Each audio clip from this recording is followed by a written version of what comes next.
বিশেষ একটি নিরাপত্তা ব্যবস্থা দিয়ে দেন আমাদের ব্যারিস্টার সুমন ভাইয়ের জন্য। সাইদুল হক সুমনের কিছু হলে ঘরে ঘরে আগুন জ্বলবে। যেরকম আমি সুমন ভাইকে ভালোবাসি, এরকম হাজার হাজার লক্ষ লক্ষ তার ফ্যান ফলোয়ার আছে, তারাও ভালোবাসে। আমি একটি কথা বলতে চাই, চা বাগানের আপনারা দেখছেন, মিডিয়া ভাইরা যারা আছেন সবাই দেখছেন, সে বলেছে রেইনকোট নাই।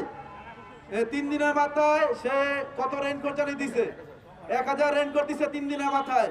আমি তার প্রত্যেকটা ফেসবুক পেজে আমি তাকে ফলো করি, তাকে আমি অনেক ভালোবাসি। সন্ত্রাসী বাহিনীদের হাত থেকে যে কোনো মূল্যে যে কোনো উপায়ে আমরা রক্ষা করব বৃহত্তর সিলেট বিভাগের সাধারণ জনগণ।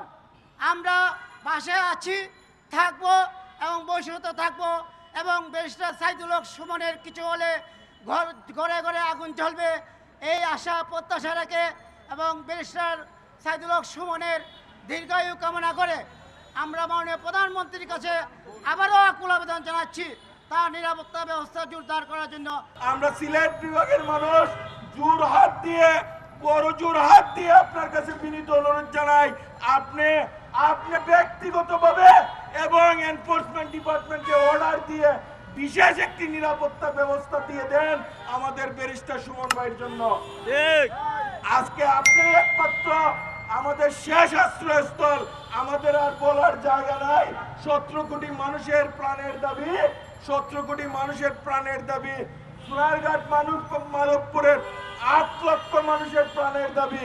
আপনার কাছে মাননীয় নেত্রী জননেত্রী শেখ হাসিনার কাছে আমাদের দাবি, আপনি একমাত্র পারেন আপনার সৈনিক, আপনার আদর্শের সৈনিক ব্যারিস্টার সুমনকে নিরাপত্তা দেওয়ার। ঠিক আপনার কাছে বিনীতভাবে অনুরোধ জানাই, আবারও সোনারঘাট মাধবপুরবাসীর পক্ষে, সিলেট বিভাগের বাসীর পক্ষ থেকে আপনার কাছে বিনীত অনুরোধ জানাই, আপনি আমাদের ভাইকে নিরাপত্তা দেন। আমরা আপনার কাছে সারা জীবন কৃতজ্ঞ থাকবো। দুর্নীতিবাজদের মদতদাতা, সন্ত্রাস জঙ্গিবাদদের মদতদাতাদের স্পষ্ট হুঁশিয়ারি করে দিতে চাই, এদেশের জনগণ কখনো সন্ত্রাসবাদ, জঙ্গিবাদ এবং দুর্নীতিবাজকে বরদাস্ত করবে না এবং যে কোনো মূল্যে এর সকল ষড়যন্ত্রকে প্রতিহত করবে। এদেশের সকল জনগণকে সঙ্গে নিয়ে আমরা ঐক্যবদ্ধভাবে যেভাবে জননেত্রী শেখ হাসিনা দেশের শান্তি শৃঙ্খলা বজায় রাখার জন্য দিন রাত নিরলসভাবে কাজ করে যাচ্ছে, তার সাথে আমরা ঐক্যবদ্ধভাবে কাজ করে যাব এবং সকল ষড়যন্ত্রকে প্রতিহত করতে পারবো। শুধু সুমনকে নয়, যারা সুমনের মতো দুর্নীতির বিরুদ্ধে কথা বলে, সন্ত্রাসের বিরুদ্ধে কথা বলে, অন্যায়ের বিরুদ্ধে কথা বলে, তাদের সকলের বিরুদ্ধে এই রকম ষড়যন্ত্র এবং হত্যার হুমকি দিয়ে যাচ্ছে।